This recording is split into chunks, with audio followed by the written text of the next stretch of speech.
Cinta Sejatiku, Istri Pak Ustadz yang Alim Part 5.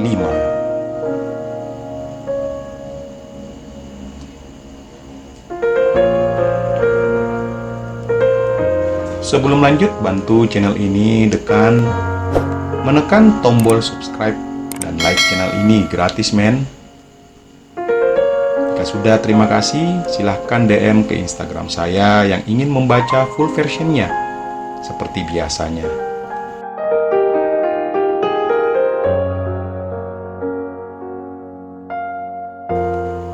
Ke Al Pratama 44.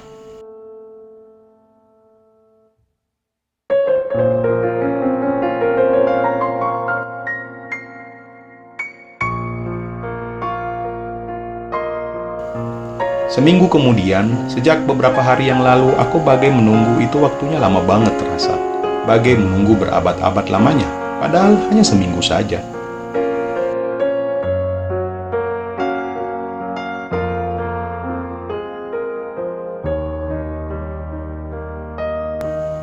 Cuaca Denpasar yang mulai terbendung oleh awan-awan gelap, butiran hujan mulai turun menyiram para pecinta di bumi yang fana ini. Namun tetap saja tak dapat membuatku merasakan yang namanya kesabaran. Lebay? Tentu itu bukan lebay, karena begitulah caraku mengungkapkan apa yang sedang kurasakan belakangan ini. Aku bahkan melupakan keluargaku yang sah secara agama dan administrasi negara untuk sementara waktu. Mungkin aku salah, tapi salahkah aku jika ingin memberikan kebahagiaan setidaknya secuil saja untuk putraku, anakku yang kedua meski lahir tidak dari rahim istriku yang sah.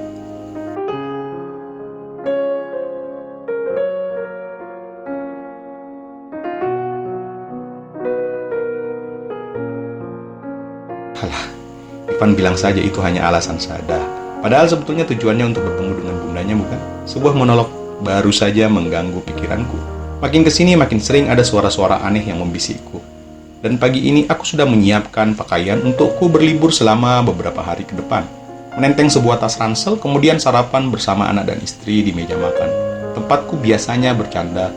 Gurau dengan mereka, ada satu penyesalan yang mendalam begitu melihat Nina, putriku tercinta, menyesal telah membohonginya. Begitu kulirik ke Marni, istriku pun penyesalan mendalam lagi-lagi menderaku. Namun bagaimana juga aku salah, aku yang telah bermain di luar sana, bukan sekali saja melainkan berkali-kali. Ku adalah pria yang dulunya sangat suka, bagi ketagihan saja.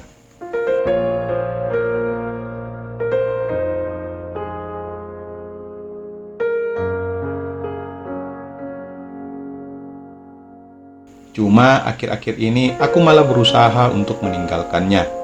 Tak merespon setiap panggilan dari para peselek di luar sana yang masih menuntutku untuk sekian kalinya. Oke, kita skip saja apa yang kulakukan untuk mencari alasan meninggalkan semuanya. Kalian pasti sudah tahu caranya untuk memberikan efek kepada mereka dengan cara tidak menjawab panggilan telepon dan tak balas pesan WhatsApp dan lainnya.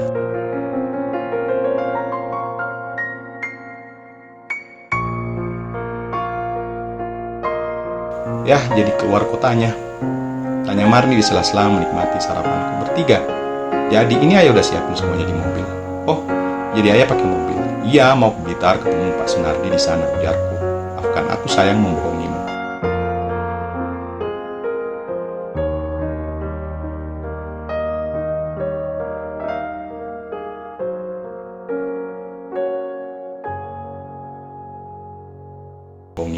Ya udah, ini kok mau izin ada arisan 2 hari. Oh ya nggak apa-apa, kamu Nin ada acara juga. Ya enggak, ayah Nina lagi download banyak drama Korea. Jadi masih liburan ini mending nonton drakor aja.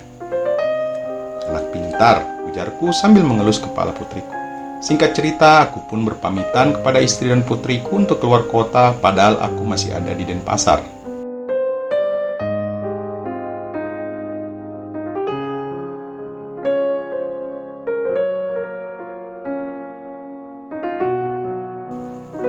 Kendarai Pajero Sportku, mobil yang sama yang kugunakan untuk menderek mobil keluarga Nida malam itu dari gelapnya malam di tengah hutan.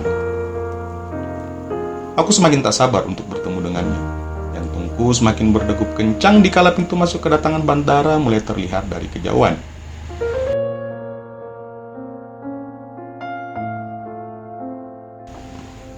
Sesekali pula aku melihat diriku dari spion depan kemudi, terdengar lucu, terlihat bagai ABG pada umumnya yang ingin bertemu dengan orang yang disayanginya. Namun mau digimanain juga, begitulah adanya diriku, begitulah yang kini aku rasakan.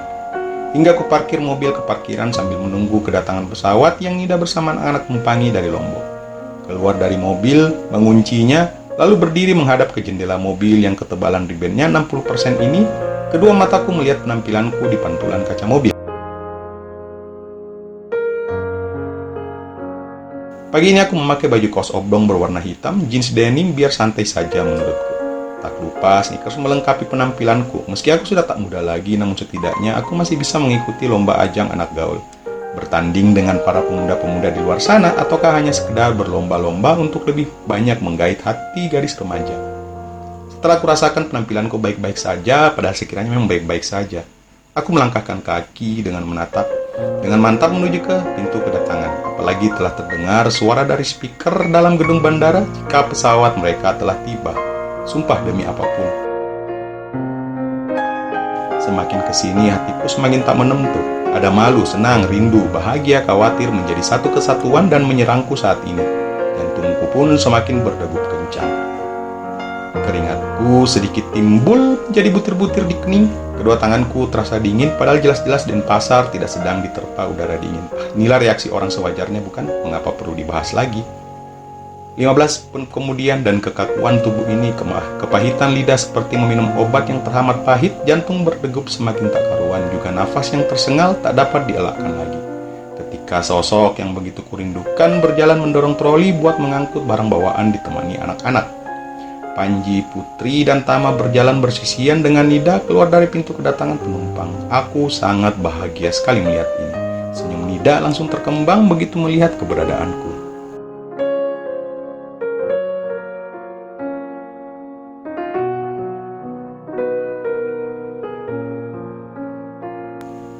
Assalamualaikum Kak, Nida memberi salam begitu kami bertemu. Awalnya kusodorkan tanganku untuk bersalaman dengannya, namun aku langsung tercekak rasanya ketika Nida hanya menyatukan kedua tangannya. Bukan muhrim rupanya, tapi kami sudah melakukan.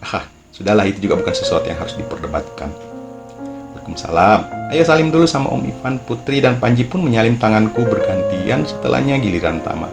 Aku langsung berjongkok agar posisiku sama tinggi dengannya. Kupeluk tubuhnya, kuusap kepalanya, kemudian memeluk untuk menggendongnya.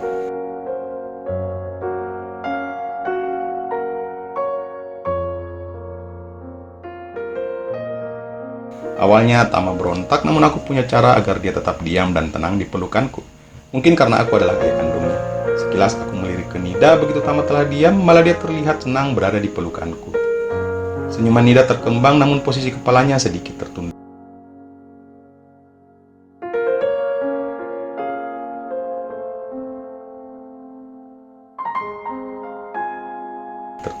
Aku tahu dia mungkin masih malu kepadaku. Ayo sayang, kita ke mobil, ujarku tanpa sadar, padahal niatku untuk ditujukan kepada anak-anak.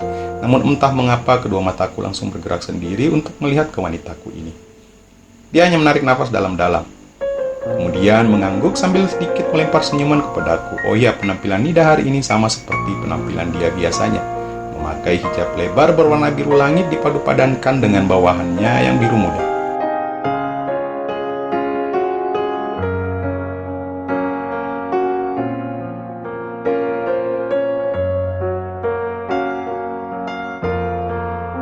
Wajahnya bersinar, bola matanya begitu indah untuk dipandangi berlama-lama.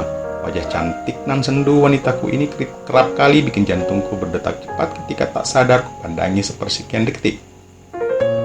Sesampainya di parkiran, Nida kusuruh untuk duduk di depan bersamaku, sedangkan anak-anak duduk di jok tengah. Mobil pun berjalan membawa kami ke suatu tempat untuk berlibur bersama.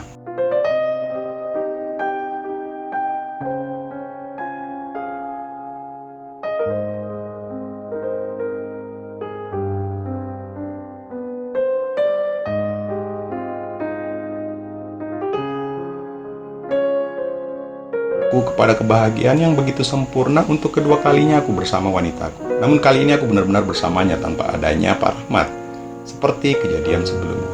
Namun sejauh ini sumpah demi apapun, aku sama sekali tidak berpikir aku akan macam-macam dengannya. Berada di dekatnya saja alhamdulillah banget. Menurutku mengobati kerinduanku selama ini tawar yang terjadi di dalam mobil, anak-anak aku lihat begitu senang menaiki mobilku ini. Celetukan dari Panji pun membuat kami tertawa bersama. Om Ivan bagus mobilnya ya, kayak mobil Pak Presiden. Kok Pak Presiden nak? Tanyaku sambil tertawa kecil. Iya, karena kakak sering nonton di TV mobil Pak Presiden kayak gini.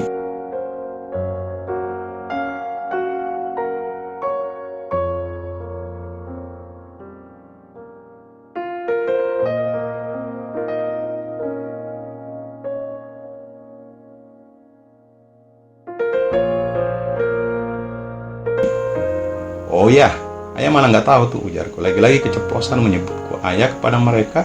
Sekilas kulirik wanitaku yang duduk di samping, yang sejak tadi hanya senyum-senyum saja tanpa berucap sedikit pun, tanpa mengajakku mengobrol.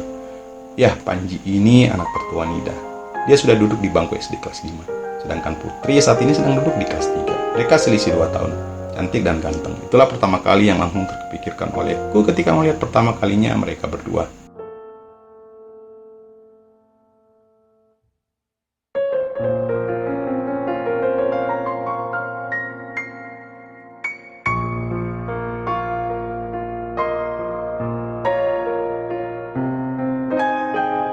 Kok ayah? Emangnya Om Ivan ayah kami? Aku langsung terdiam. Putri malah nyeletuk membuatku tak tahu harus mengomong apa lagi untuk membalasnya. Om Ivan ayah bagi semua anak-anak yang baik dan pintar. Makanya, kalau kalian menjadi anak yang baik dan pintar, maka Om Ivan akan menjadi ayah kalian. Ya, pada akhirnya aku hanya bisa menjawab itu. Setelahnya aku menarik nafas dalam-dalam sambil melirik ke Nida.